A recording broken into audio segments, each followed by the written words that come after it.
कान्तिपुर समाचारमा आज नेपाली खेल प्रेमीलाई फुटबल टिमले दियो सुखद समाचार। साफ इतिहासमै पहिलो पटक पुग्यो फाइनलमा। तर प्रशिक्षक अल्मुताइरीको दुःखद घोषणा, साफपछि नेपाल नफर्किने जनाउ। यससँगै आज हामीसँग हुनेछन् दशैं सम्बन्धी सामग्रीहरू। कानुन बनाउन र 1.5 वर्षदेखि उपसभामुख छान्न असफल संसद, दार्चुला तुइन प्रकरणको अध्ययन प्रतिवेदनबारे जिम्मेवार मन्त्री नै अनभिज्ञ, अनि महामारीको सकारात्मक प्रभाव डिजिटल कारोबार बढेको समाचार। नमस्कार, अब मुख्य समाचार। साफ च्याम्पियनसिपको इतिहासमै नेपाल पहिलो पटक फाइनलमा बङ्गलादेशसँग 1-1 गोलको बराबरीपछि 28 वर्षदेखिको सपना साकार। शक्तिको पूजा गर्दै महाअष्टमी मनाइदै दशैं घर कोत लगायत शक्तिपीठमा पशुबली सहित कालरात्रिको आराधना।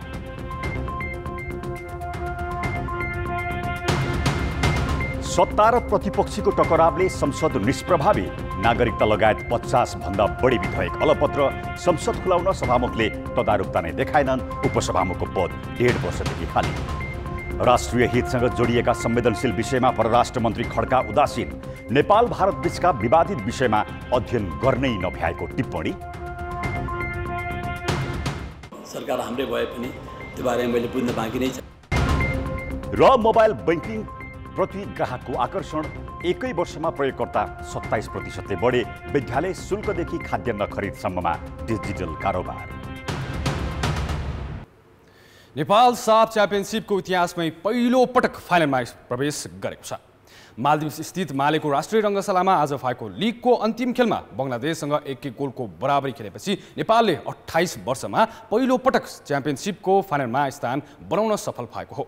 नेपाललाई फाइनल पुग्न बराबरीको नतिजा पर्याप्त थियो भने बङ्गलादेशलाई जित्नै पर्ने। पहिलो हाफमा अग्रता बङ्गलादेशले लियो। 9 मिनेटमा फ्री किक मार्फत आएको बल विशाल राईले क्लियर गर्न खोज्दा सुमन रेजाले हेडर गोल गरे। त्यसपछि पनि पाएका मौकालाई नेपालले सदुपयोग गर्न सकेन र पहिलो हाफमा बङ्गलादेश 1-0 ले अघि रह्यो। दोस्रो हाफमा नेपालले गोल फर्काउन सफल भयो। 79 मिनेटमा बङ्गलादेशका गोलरक्षक जेको रातो कार्ड पाएर मैदान बाहिरिए। नवयुग श्रेष्ठको प्रहारलाई उनले डी बक्स बाहिर आएर हातले रोकेका थिए। नेपालले 88 मिनेटमा गोल फर्कायो। डी बक्सभित्र अञ्जन विष्टलाई बङ्गलादेशका खेलाडीले फाउल गरेपछि नेपालले पेनाल्टी पाएको थियो। हार नजिक पुगेको नेपाललाई अञ्जनले पेनाल्टीलाई गोलमा परिणत गरी ऐतिहासिक सफलता दिलाएका हुन्। नेपालले अब उपाधिका लागि भारत र मालदिव्स बीचको विजेतासँग शनिबार खेल्नेछ। साफ च्याम्पियनसिप सम्बन्धी र खेलकुद सम्बन्धी अन्य सामग्रीहरू हामीसँग छन् र अहिलेलाई बाँकी समाचार। आज बडा दशैंको 8औं दिन देशभर माता दुर्गा भवानीको महागौरी रूपको पूजा आराधना गरी महाअष्टमी पर्व मनाइँदैछ। महाअष्टमीको दिन महाकाली, महालक्ष्मी र महासरस्वतीको विशेष पूजा अर्चना गर्ने प्रचलन छ। आजको दिन शास्त्र सम्मत रूपमा दशैं घर कोत लगायत राज्यका विभिन्न शक्तिपीठमा पशुलाई बलि दिई दुर्गाको विशेष पूजा आराधना गर्ने प्रचलन रहेको छ। दुर्गा सप्तशती, श्रीमद् देवी भागवत र देवी स्तोत्र पाठ पनि गरिन्छ। पशु बलि दिन नचाहनेहरूले कुबिन्डो, घिरौला आदि फलफुललाई 4 खुट्टा जस्तो साना साना लट्ठी हालेर जनावरको प्रतीक बनाई बलि दिने गर्छन्। आज पनि काठमाडौँ उपत्यका लगायत मुलुकभरका देवी मन्दिर र शक्तिपीठहरूमा भक्तजनको बिहानैदेखि भिड लागेको थियो। आजै राति हनुमान ढोकाको दशैं घरमा राज्यका तर्फबाट 54 बोका र 54 राँगाको बलिसहित कालरात्रि पूजा गर्ने प्रचलन छ। यसैबीच आजै जनकपुर धामको प्रसिद्ध राजदेवी मन्दिरमा बोका बलि चढाइएको छ। बलिका लागि ल्याइएका बोकाहरूलाई मन्दिर परिषदमा लामबद्ध गरेर राखिएको थियो। कोभिड-19 अघि राजदेवी मन्दिरमा 15,000 भन्दा बढी बोका बलि प्रदान गर्ने प्रचलन थियो। कोरोना प्रभावित गत वर्षको विजयादशमीमा राज मन्दिरमा 8,866 बोका बलि प्रदान गरिएको थियो। यस वर्ष 17,000 सम्म बोका बलि गरिएको छ। सत्ता र प्रतिपक्षको टसलले संघीय संसद प्रभावकारी बन्न सकेको छैन। सरकारी उदासीनता र दलीय दाउपेचकै कारण 50 भन्दा बढी विधेयक संसदमा अलपत्र रहेका छन्। बरु सरकारले विधेयक नै फिर्ता लिन थालेको छ। त्यसो त संसदको गतिरोध खुलाउन सभामुखको तदारुकता पनि झारा टार्ने शैलीको छ। दशैं बिदाको यो अवधिमा संसद सुचारू गर्ने सहमति होला? भदौ 9मा सुरु भएको संसदको 9औं अधिवेशन सुरुदेखि नै प्रमुख प्रतिपक्षी एमालेको नाराबाजी र सत्तापक्षको जबरजस्तीबाट गुज्रिरहेको छ। संसदको अर्को बैठक कार्तिक 9 गते बोलाइएको छ। यो बीचमा संवादका लागि सार्थक पहल भने भएको छैन। दशैं बिदाको यो अवधिलाई एमालेसँग सहमति खोज्न उपयोग गरिएला त? सभामुख अग्नि सापकोटा भन्छन् संसदको गरिमा बढाउन र समझदारी जुटाउन म के गर्न पर्छ तयार नै छु। सबभन्दा बढी भूमिका त सदनको हिसाबले सभामुखै हो। त्यो म के गर्नुपर्छ त्यसको लागि म तयार नै छु। तर फेरि सबैको दायित्व हुन्छ। अब सभामुख, सरकार, विपक्षी दलको नेताको र समस्त सांसदहरूको चाहिँ भूमिका महत्त्वपूर्ण नै हुन्छ। आफ्नो दल फुटाउन सहयोगी बनेको आरोप सहित एमालेले सभामुख विरुद्ध सदनमै नारा लगाएर विरोध गरेपछि संसदले अत्यावश्यक काम बाहेक केही गर्न पाएको छैन। तर संसदलाई प्रक्रियामा लैजान छाडेर सरकार भने भएका विधेयक पनि फिर्ता लिन थालेको छ। संसद रोक्दै आएको एमालेले भने विधेयक फिर्ताप्रति आपत्ति जनाएको छ। सरकार धमाधम विधेयकहरू फिर्ता किन लिइरहेछ? सरकार के गर्न खोजिरहेछ? यो कुरा हामीले पनि बुझिरहेछौँ। हामीले सरकारले यो प्रश्न गरिरहेछौँ। यस्तो गैर जिम्मेवार पार्लियामेन्टमा आएका विधेयकहरू पार्लियामेन्टमा छलफल गर्ने, दोहोरो डिस्कसन हुने, त हामीले आफ्नो ओपिनियन त राख्छौँ त प्रमुख प्रतिपक्षको हिसाबमा या प्रतिपक्षले ओपिनियन राख्छ। तर त्यो ओपिनियन राख्छ भन्दैमा मेजोरिटी गमन गरिरहेको सरकारले चाहिँ विधेयक फिर्ता लिने भन्ने कारण कुन अभ्यासमा, कुन संसदीय अभ्यासमा छ? सरकारले 2075 सालमा संसद सचिवालयमा दर्ता भएको सङ्घीय निजामती सेवा विधेयक र रेलवे विधेयक फिर्ता लिइसकेको छ। नागरिकता लगायत कैयौं विधेयक संसदमै रोकिएका छन्। यो कार्यकालमा टुङ्गो नलागे ती शून्यमा झर्नेछन्। यति गम्भीर विषयमा सत्तापक्ष पनि संवेदनशील देखिन्न। बरु एमालेको अवरोधलाई कारण देखाइँदैछ। आर्थिक विधेयकहरू चाहिँ उहाँहरूले ट्यासिट अन्डरस्ट्यान्डिङ के हो भने हामी विरोध गरिरहन्छौँ, तपाईँहरू पास रहनुहोस् भनेर भने हुनाले त्यहाँसम्म पास भयो। त्योभन्दा बाहेक त उहाँहरूले केही पनि गर्न दिनुभएको छैन। त्यहाँदेखि यो स्थितिमा तपाईँको चाहिँ के छ भन्दाखेरि संसदभित्र हामीले काम गर्न सक्ने अवस्था छैन अहिले। यदि यस्तै किसिमको प्रतिपक्षको भूमिका रहिरह्यो भने यो सेसनमा कुनै पनि विधेयक पास हुन्न। संसदको काम आवश्यक परेका कानुन निर्माण गर्नु नै हो। समयमा कानुन नबन्दा त्यसको असर दैनिक कार्य सञ्चालनमै पर्न जान्छ। सदनको काम अध्यादेशबाट गर्ने तर कानुन निर्माणमा ध्यान नदिँदा यसले संसदको भूमिका खुम्चिँदै जाने खतरा देखाउँछ। एमालेले सत्तापक्षसँगको प्रतिशोध सदनमा पोख्न खोज्दा पनि संसद अनिर्णयको बन्दी बनिरहेको छ। त्यसैले अबको बैठक बस्नु अघि नै सत्तापक्ष र प्रतिपक्षले संवाद र सहमतिबाट संसदको गाँठो फुकाउनु आवश्यक छ। कान्तिपुर समाचारका लागि क्यामेरामा रूपक कोइरालाका साथ दशरथ राई र दीपक आचार्य, काठमाडौँ। संवैधानिक अङ्गका महत्त्वपूर्ण पद मध्ये उपसभामुख पदको आफ्नै विशिष्ट गरिमा छ। तर दलहरूको असहिष्णु व्यवहार र पदीय गरिमा प्रतिको बेवास्ताका कारण पछिल्लो 1.5 वर्षदेखि यो पद खाली छ। प्रमुख प्रतिपक्षी एमालेका कारण तत्कालै संसदले उपसभामुख पाउने सम्भावना पनि छैन।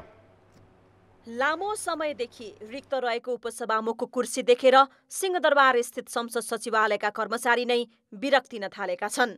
त्यसो त 1.5 वर्षदेखि खाली उपसभामुखको कुर्सीले संवैधानिक पदको महत्त्वप्रति राजनीतिक दलहरूको अपरिपक्वता झल्काइरहेको छ। सभामुख र उपसभामुख एकै दलबाट बन्न नमिल्ने संवैधानिक व्यवस्थाका कारण शिवमाया तुम्बाम्फेले 2076 साल माघ 6 गते उपसभामुखबाट राजीनामा दिएकी थिइन्। त्यसको पृष्ठभूमिमा पूर्व माओवादीबाट अग्नि सापकोटालाई सभामुख बनाउन तत्कालीन प्रधानमन्त्री एवं नेकपाका अध्यक्ष केपी शर्मा ओली पुरानो सहमतिले बाध्य बनेका थिए। नेकपा भङ्ग भएपछि पुनः पुरानै हैसियतमा फर्किएको एमाले सरकारबाट बाहिरियो। आश्चर्य लाग्दो कुरा के छ भने शेरबहादुर देउबा सरकारको नेतृत्वमा पुगेको 3 महिनामा पनि उपसभामुखबारे सत्ता गठबन्धनमा औपचारिक छलफल समेत हुन सकेको छैन। उपसभामुख समयमै निर्वाचन गर्नुपर्ने आवश्यकता हो। खाली भएपछि तुरुन्तै निर्वाचन गर्नुपर्ने हो। तर निर्वाचन गर्ने सवालमा एउटा पक्ष मात्रै निर्भर रहने विषय त होइन। आफ्नो पार्टीबाट सभामुख बनिसकेकाले अब नेकपा माओवादीले उपसभामुख ताक्न मिल्दैन। सरकारको नेतृत्व गरेका कारणले पनि कङ्ग्रेसले उपसभामुखको लोभ गर्ने छैन। त्यसैले उपसभामुख पदका लागि नेकपा एकीकृत समाजवादी पार्टी र जनता समाजवादी पार्टी लालायित छन्। त्यसका केही सङ्केतहरू समेत देखा परिसकेका छन्। अब सरकार गठन गर्ने कुरा, पूर्णता दिने कुरा समाप्त भयो। मुख्यमन्त्रीहरूको कुरालाई पनि हामीले सम्बोधन गरिसकेका छौँ। अब यिनै एक दुईवटा कामहरू बाँकी छन्। त्यसमध्ये अबको मुख्य प्राथमिकताको काम उपसभामुखको पदको टुङ्गो लगाउनु हो। उपसभामुखको पद रिक्त हुनुमा प्रमुख प्रतिपक्षी नेकपा एमाले दोषी रहेको सत्तारूढ कङ्ग्रेसको बुझाइ छ। एमाले बिना आधार लामो समयदेखि संसद बन्धक बनाएकाले आफूहरूले उपसभामुखबारे छलफल गर्न नपाएको उसको तर्क छ। संवैधानिक पदलाई चाहिँ पूर्णता दिनुपर्ने जिम्मेवारी पनि सरकारको काँधमा र सँगसँगै गठबन्धन दलहरूको काँधमा पनि आइपरेको छ। तर यसलाई छिटोभन्दा छिटो निर्वाचन प्रणालीमा लिएर जानको लागि सदन सुचारू रूपबाट अगाडि बढ्नुपर्ने आवश्यकता पनि हुन्छ। संवैधानिक परिषद सदस्य समेत हुने भएकोले उपसभामुख पद सत्ता गठबन्धन दलको तानातानमा छ।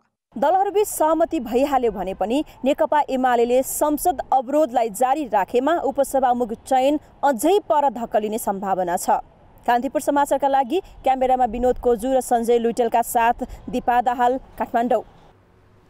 महाकालीको तुइन प्रकरणदेखि नेपाली भूमि मिचिएको विषयमा भारतसँग कूटनीतिक संवाद गर्न सरकार उदासीन देखिएको छ। 22 दिनअघि परराष्ट्र मन्त्री बनेका नारायण खड्काले त भारतीय सीमा सुरक्षा फौजले तुइन चुडाइदिँदा नेपाली युवा महाकालीमा बेपत्ता भएको घटनाबारे आफूले अध्ययन गर्नै बाँकी रहेको बताएका छन्। नेपाल भारत सम्बन्धमै असर पुग्ने खालका घटना, विवाद र बहस भइरहेका बेला परराष्ट्र मन्त्रालय करिब 3 महिना मन्त्रीविहीन थियो। परराष्ट्र मन्त्रीमा नारायण खड्का नियुक्त भएको पनि 22 दिन भइसकेको छ। तर 2 पटक महत्त्वपूर्ण एजेन्डामा विदेश भ्रमण गरिसकेका मन्त्री खड्काले नेपाल भारत सम्बन्ध चिसिने गरी भएका तुइन, नक्सा लगायत प्रकरणबारे भारतीय उच्च तहसँग वार्ता कहिले हुन्छ भन्नेमा अनभिज्ञता प्रकट गरेका छन्। असोज 6 गते मन्त्री बनेका उनले बुधबार कान्तिपुर समाचारको प्रश्नमा प्रतिवेदन अध्ययन गर्नै बाँकी रहेको भनेर टार्न खोजे। तुइन सम्बन्धीमा गृहले तयार पारेको प्रतिवेदन म हिँड्ने बेलामा भर्खर प्राप्त भयो जस्तो लाग्छ मलाई। त्यसको अध्ययन, त्यसका भित्र राखेका कुराहरू हामी अध्ययन गर्छौँ। म आउनुभन्दा अगाडि अब सरकार हाम्रै भए पनि परराष्ट्रले के त्यसमा पहल गरेका कुराहरू छन् या गृहले गरेका छन्, गृह र परराष्ट्र बिचमा के समन्वय भएको थियो त्यो बारेमा मैले बुझ्न बाँकी नै छ। संयुक्त राष्ट्र सङ्घीय महासभामा भाग लिन अमेरिकादेखि असंलग्न अभियानको वर्षगाँठ मनाउन सर्बियासम्म भ्रमण गर्न भ्याएका परराष्ट्र मन्त्रीको जवाफले तुइन प्रकरण सरकारको प्राथमिकतामा छैन भन्ने देखाउँछ। जबकि सरकारले दार्चुलाका जयसिंह धामी महाकालीमा बेपत्ता भएको निष्कर्षसहित भारतलाई कूटनीतिक नोट पठाएको थियो। यति मात्र होइन, भारतले मिचेको नेपाली भूमि र नयाँ नक्सापछि भारतीय पक्षसँग गर्ने भनिएको वार्ताको पहल बारेको प्रश्नमा पनि परराष्ट्र मन्त्री खड्का इमान्दार देखिएनन्। अर्को प्रकरणमा अब म अध्ययन गर्दैछु, हामीले के नोट पठाएका थियौँ, यताबाट के रेस्पोन्स भएको छ, उपयुक्त समयमा भेटघाट हुँदाखेरि हामीहरू यो कुरा राख्छौँ र हाम्रो यो जुन नोटहरू पठाइएको छ त्यो बारेमा अध्ययन गरेर आवश्यक हामी के गर्नुपर्ने हो, हामी उचित निर्णय गर्छौँ। नक्सा विवादमा करिब 1.5 वर्ष अघि नै भारत भ्रमणपछि तत्कालीन परराष्ट्र मन्त्री प्रदीप गेवालीले उच्च स्तरीय तहबाट वार्ता गर्नुपर्ने निष्कर्ष निकालिएको दाबी गरेका थिए। राष्ट्रिय हितसँग जोडिएका यति महत्त्वपूर्ण विषयमा परराष्ट्र मन्त्री खड्का पन्छिन खोज्नुलाई कदापि जायज मान्न सकिन्न। कान्तिपुर समाचारका लागि क्यामेरामा मुरारी घिमिरेका साथ दिपा दाहाल, काठमाडौँ। अब जनमतको अन्तिम परिणाम। जनमतमा हिजो हामीले सोधेका थियौँ, सवारी दुर्घटना कम गर्न के गर्नु पर्ला? ए. सडकको सुधार, बी. ट्राफिक नियमको पालना र सी. चालकको सजगता। जनमतको अन्तिम परिणाम यस्तो छ। ए. सडकको सुधारमा 65%, बी. ट्राफिक नियमको पालनामा 19% र सी. चालकको सजगतामा 16% मत प्राप्त भएको छ। अब आजको प्रश्न। जनमत। परराष्ट्र मन्त्रीले छिमेकी मुलुकसँगका विवादका विषयमा बुझ्न नभ्याउनुलाई के भन्नुहुन्छ? ए. प्राथमिकतामा परेन, बी. फुर्सद नै छैन र सी. जवाफ दिन चाहेनन्। जनमतको अन्तिम परिणाम भोलि साँझ 8 बजेको कान्तिपुर समाचारमा प्रसारण गर्नेछौँ। कृपया NEWS news space A, B वा C टाइप गरी 34001 मा SMS गरी आफ्नो मत व्यक्त गर्नुहोला। ब्रेकपछि स्वागत छ। दशैंको पहिलो दिन घटस्थापनादेखि नै मानिसहरू आफ्नो थातथलो फर्किरहेका छन्। चाडबाडको चटारोले सार्वजनिक यातायातमा मानिसहरू कोचाकोच देखिन्छन्। दशैं मनाउन दङ्ग भएका हामीहरूले कतै स्वास्थ्य मापदण्डमा हेलचेक्राइ त गरिरहेका छैनौँ। अहिले उपत्यकाका नाकाहरू दशैंका लागि घर फर्किनेहरूको भिड छ। महामारी घटेको छैन। दैनिक 800 को हाराहारीमा संक्रमित थपिरहेका छन्। झन चाडबाडकै कारण समुदाय स्तरमा परीक्षण रोकिएको छ। 30% नागरिकले मात्र खोप पाएका छन्। त्यसैले हेलचक्राइ गर्न मिल्ने अवस्था नै छैन। तर मानिसहरूले भिडभाडमा जाँदा तथा यात्रा गर्दा सामान्य सावधानी पनि अपनाएको देखिँदैन।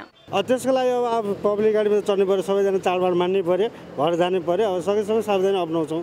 त्यही हो, सेनिटाइजर बोकेको छ, मास्क लगाएको छौँ। भ्याक्सिन गर्दाखेरि रुमाल उयो गर्ने, त्यसपछि अनि के अरे मास्कहरू अनि सेनिटाइजर अनि बसबाट उयो बाहिर निक्लिँदाखेरि छिनछिनमा हात धुने। चाडबाडका कारण एक ठाउँबाट अर्को ठाउँमा हुने मानिसहरूको आउजाउ र भिडभाड मात्र बढेको छैन। कोरोना भाइरस संक्रमण फैलिने जोखिम पनि उत्तिकै बढेको छ। असावधानीपूर्वक गरिने जमघटले कोरोना भाइरस फैलिन सक्ने हुँदा स्वास्थ्य मापदण्ड नभुल्न चिकित्सकहरूले सुझाएका छन्। खोप लगाएका व्यक्तिहरू पनि संक्रमित हुन सक्छन्। लक्षणविहीन सामान्य लक्षण भएका हुन सक्छन्। ती व्यक्तिबाट अन्य व्यक्तिमा संक्रमण सर्न सक्छ। त्यसै कारणले गर्दाखेरि अहिले जोखिम उत्तिकै छ। हामीले मापदण्ड अपनाउन जरुरी छ र भिडभाड नगर्ने, मास्क लगाउने कुरालाई चाहिँ हामीले व्यवहारमा उतार्न जरुरी छ। अलिकति जिम्मेवार अनुशासित भएर हामीले यो चाड मनाउनु पर्ने अवस्था मैले देख्छु। कोरोना भाइरसबाट बच्ने एकमात्र उपाय भनेको स्वास्थ्य सावधानी नै हो। सजग हुन सकिएन भने फेरि पनि महामारीको सामना गर्नुको विकल्प छैन। बेलैमा सचेत बनाऊ। कान्तिपुर समाचारका लागि क्यामेरामा विकास जोशीका साथ अञ्जना लामिछाने, काठमाडौँ।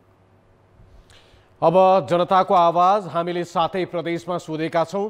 दशैं मनाउँदै गर्दा कोभिडको जोखिमबाट कसरी जोगिनु भएको छ? जनताको आवाज। सामाजिक दूरी कायम गरेर हामीले मनाउने विचार गरेका छौँ। घरभित्रै आफ्नै परिवारसँग दशैं मनाइरहेकी छु। मास्क लगाउने, सेनिटाइजरको प्रयोग गर्ने र सामाजिक दूरी कायम गरेर सुरक्षित भएर दशैं मनाउँदैछौँ। जहाँ छौँ, जसरी बसेका छौँ त्यसरी नै मनाउने। परिवारमा थोरै बसेर हामी सहज तरिकाले दशैं मनाउँदैछौँ। भिडभाड नगरी सबै आफ्नो आफन्त मिलेर बसेर सेनिटाइजर युज गरेर मनाउँदैछौँ। कुनै ठाउँमा हिँड्नु पर्यो नि सामाजिक दूरी कायम गरेर हिँड्ने। भिडभाडमा अलिक कम उपस्थित हुने अनि अब मास्क लगाउने। भिडभाडमा जाँदैनौँ किनभने महामारीको कारणले धेरै अहिले मानिसहरूलाई गाह्रो भएको छ। यो चोटिको लागि दशैंलाई चाहिँ सीमित व्यक्तिहरूमा मात्रै चाहिँ सीमित गरेर मनाउँ। आफ्नो परिवार बसिया छ, कोही आउजान पनि छैन, यस्तै गरी मनाइया छ। भिडभाडमा गइया छैन हैन, सेनिटाइजर लगाइरहेछौँ, मास्क लगाइरहेछौँ। आफ्नो घर परिवारसँग बसेर टिकाटालो गरेर रमाइलोसँग चाडपर्व मनाऊ। जानै पर्ने नजाने, अनावश्यक ठाउँमा नजाने। मास्क र सेनिटाइजरको चाहिँ निरन्तर प्रयोग गरिराख्नु पर्यो। अनि चाहिँ भिडभाड चाहिँ एकदमै कम गर्नु पर्यो। दशैं मनाउने क्रममा यसपालि अब धेरै टाढासम्म टिका लाउन नजाने, अब छरछिमेकमा नि धेरै खासै घुलमिल नहुने। एकअर्कालाई सोद्धाखेरि सेनिटाइजर प्रयोग गर्नु पर्यो। सकेसम्म बचेर नै दशैं मनाउँदा राम्रो हुन्छ।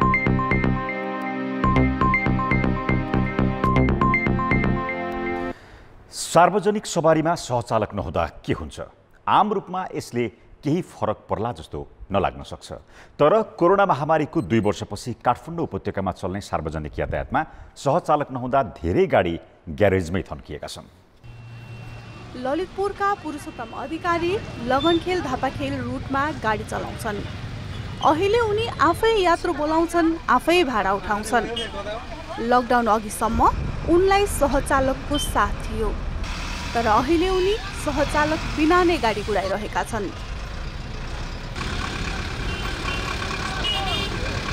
कोरोनाका कारण लामो समय यातायात ठप्प भएपछि गृह जिल्ला फर्किएका अधिकांश सहचालकहरू काठमाडौँ फर्किएनन्। सहचालक नपाएकै हो, किन चक्रपथ गाडीहरू पनि तपाईँ सहचालक नभएर धेरै गाडी बसेका छन् क्या।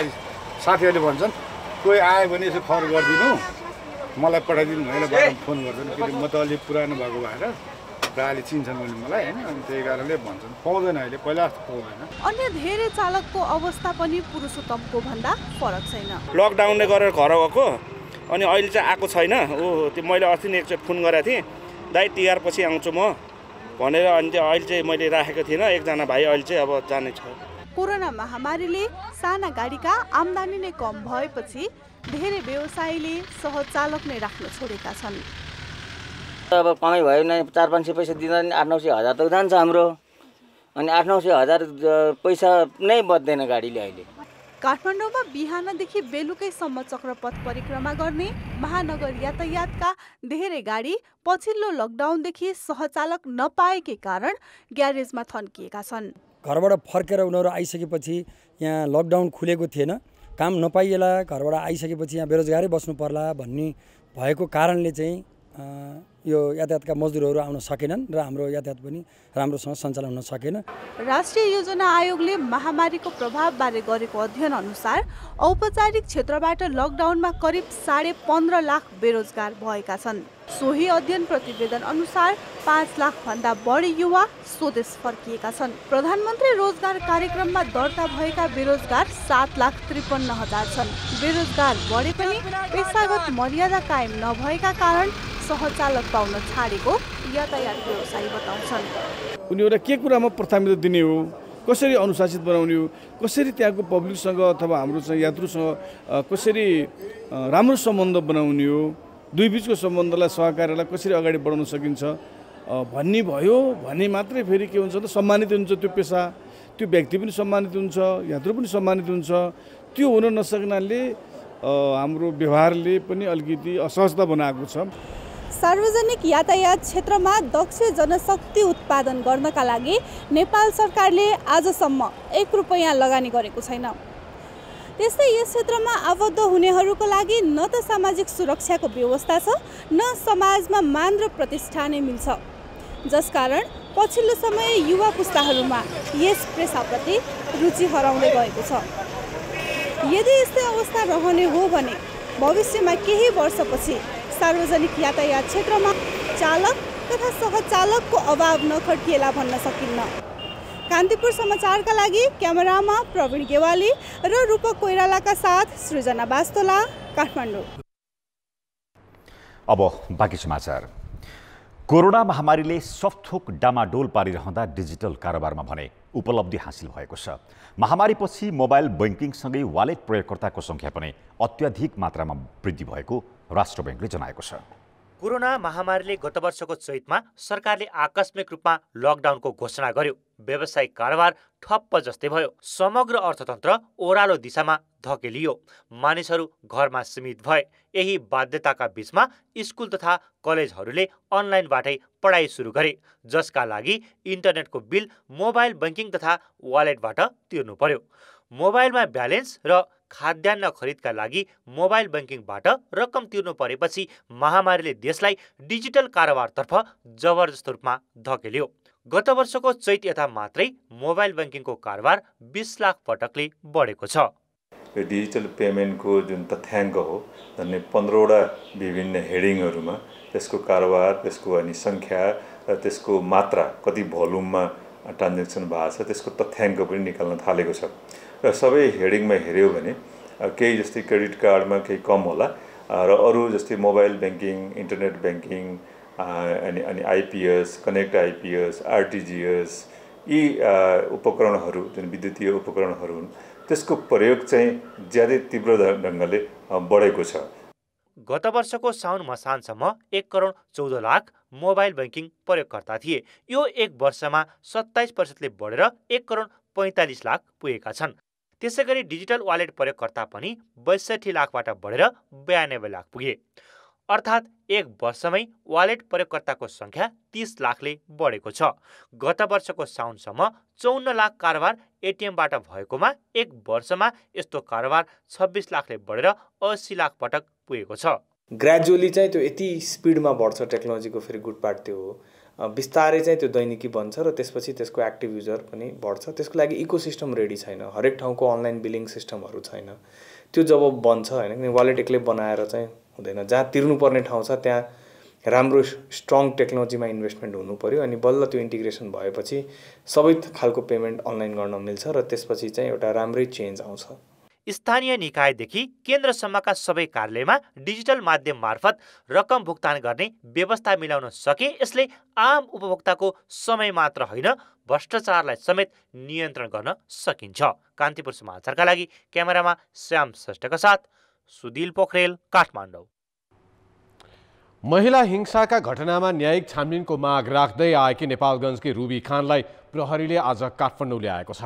बाँकेमा भएका 2 घटना छानबिनको माग राखी काठमाडौँको माइतीघर मण्डलामा धरनामा रहेकै बेला प्रहरीले उनलाई पक्राउ गरी शनिबार नेपालगञ्ज लगेको थियो। खान विरुद्ध बहुविवाहको मुद्दामा बाँके अदालतले गरेको आदेश अनुसार पक्राउ गरिएको प्रहरीको दावी छ। नेपालगञ्जकी ननकुनी धोबी र निर्मला कुर्मीको हत्या भएको भन्दै खानले छानबिन तथा अनुसन्धानको मागसहित सरकारलाई दबाब दिँदै आएका छिन्। उनीसहितका 13 जना महिला नेपालगञ्जबाट पैदल नै काठमाडौँ आएर दबाब दिन सुरु गरेका थिए। खेलकुद समाचार। कान्तिपुर खेलकुद समाचारमा पुनः स्वागत छ।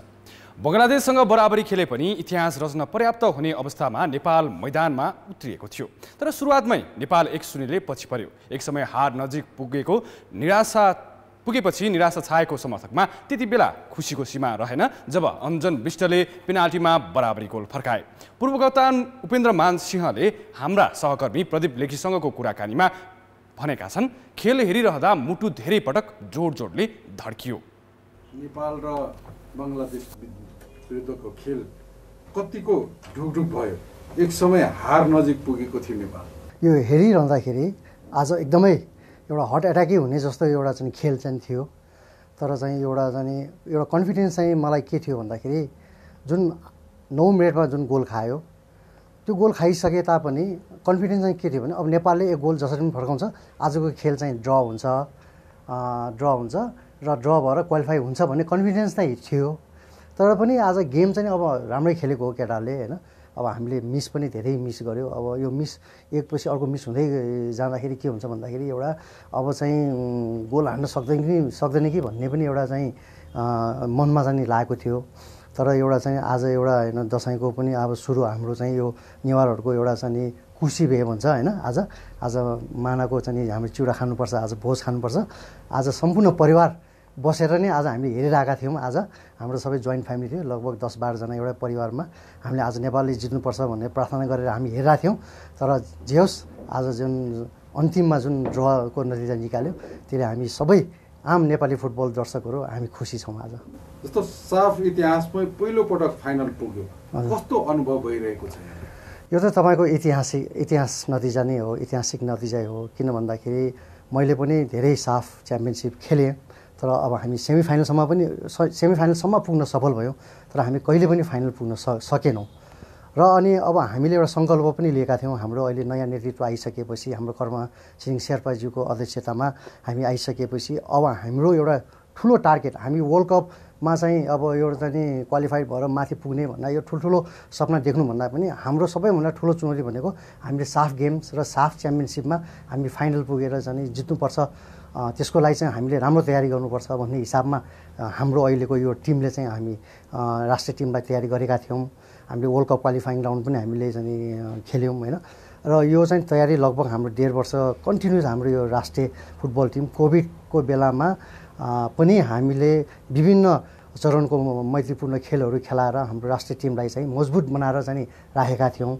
यसकै नतिजा चाहिँ म भन्न चाहन्छु। अब जस्तो यहाँ मेन्फाको उपाध्यक्ष पनि हुन्छ, तपाईँ हामी सबै नेपालीको एउटा सपना हो साफ उपाधि, यो टिमले पुरा गर्ला त? निश्चित रूपमा अब हामीसँग कोच पनि राम्रो कोच छ होइन। अल्मुटालाई हामीले जिम्मा दिएका छौँ। उहाँले जिम्मा लिइसकेपछि उहाँले एउटा टिम पनि राम्रो बनाउनु भएको छ, चाहे त्यो जुनियर होस् चाहे सिनियर होस् होइन। एउटा चाहिँ सबैले एउटा चाहिँ समान किसिमको चाहिँ जसले बेस्ट खेल्छ त्यसलाई चाहिँ उहाँले चान्स दिएको अवस्था छ। र यस बानीमा पनि अहिले खेलाडीहरूको मनोबल पनि एकदमै उच्च छ र म विशेष गरिकन म कोचलाई एकदमै धन्यवाद दिन चाहन्छु। यो पटक त राम्रै भएको हो नि। हजुर, अब यसमा चाहिँ एकदमै हामी आशावादी छौँ। किन भन्दाखेरि सायद नेपाली फुटबलको इतिहासमा नै हामी आइसकेपछि एउटा राष्ट्रिय टिमलाई चाहिँ यो किसिमको निरन्तरता क्याम्पहरू, निरन्तरता फ्रेन्डली म्याचेसहरू, विभिन्न देशका राष्ट्रिय टिमहरूसँग हामीले चाहिँ मैत्रीपूर्ण खेलहरू खेलाउँदै एउटा टिमलाई एउटा हामीले मजबुत किसिमले चाहिँ हामीले लगेका थियौँ। कुनैमा पनि हामी कन्जुसाई गरेका थिएनौँ, चाहे त्यो क्लोज क्याम्पमा होस्, चाहे त्यो राम्रो होटलमा राख्ने होस्, चाहे त्यो इक्विपमेन्ट्समा होस्, होइन, चाहे खेलाडीलाई दिने सुविधामा होस्, चाहे उनीहरू इन्जुरी हुँदाखेरिको उनीहरूको ट्रिटमेन्टमा होस्, हामीले चाहिँ कुनैमा चाहिँ कन्जुसाई गरेका थिएनौँ। त्यसले गर्दाखेरि पनि खेलाडीहरूको मनोबल चाहिँ एन्फाप्रति एकदमै सकारात्मक भएको पनि मैले ठानेको छु। अब्दुल्ला अलमुताइरीले साफ च्याम्पियनसिपको फाइनल नेपाली प्रशिक्षकका रूपमा आफ्नो अन्तिम खेल हुने बताएका छन्। आज बङ्गलादेशसँगको खेल 1-1 गोलको बराबरीमा सकिएपछि भएको पत्रकार सम्मेलनमा प्रशिक्षक अलमुताइरीले फाइनलपछि पद त्याग्ने जानकारी दिएका हुन्। उनको नेतृत्वमा नेपालले पहिलो पटक साफको फाइनलमा स्थान बनाइसकेको छ। उनले मालदिप्सबाट नेपाल नफर्की आफ्नो घर कुवेत जाने उल्लेख गरे। आक्रामक रूपमा प्रस्तुत भएका अलमुताइरीले नेपाली सञ्चार माध्यमको पनि आलोचना गरेका छन्। विगत 3 दिनदेखि राम्रोसँग नखाएको र नसुतेको उनको भनाइ थियो। अखिल नेपाल फुटबल सङ्घ एन्फाले गत वैशाखमा कुवेत फुटबल सङ्घसँगको सहकार्यमा अलमुताइरीसँग 1 वर्षको सम्झौता गरेको थियो। तर पछिल्लो समय अलमुताइरी एन्फा नेतृत्वसँग सन्तुष्ट थिएनन्। केही समय अघि उनले सामाजिक सञ्जालमा उपाध्यक्ष पङ्कज नेमाङले काम गर्न गाह्रो बनाएको भन्दै राजीनामा दिने घोषणा गरेपछि विवाद सतहमा आएको हो। सामाजिक सञ्जालमा सक्रिय उनी नेपाली समर्थक माझ सम्भवतः अहिलेसम्मकै सर्वाधिक लोकप्रिय प्रशिक्षक हुन्। उनको प्रशिक्षणमा नेपालले अहिलेसम्म 10 खेल खेलेको छ, जसमा 3 मा जित, 2 मा बराबरी र 5 खेलमा हार बेहोरेको छ। कान्तिपुर खेलको समाचार अहिले यति नै। अब मौसम सम्बन्धी जानकारी।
कान्तिपुर समाचार सकियो।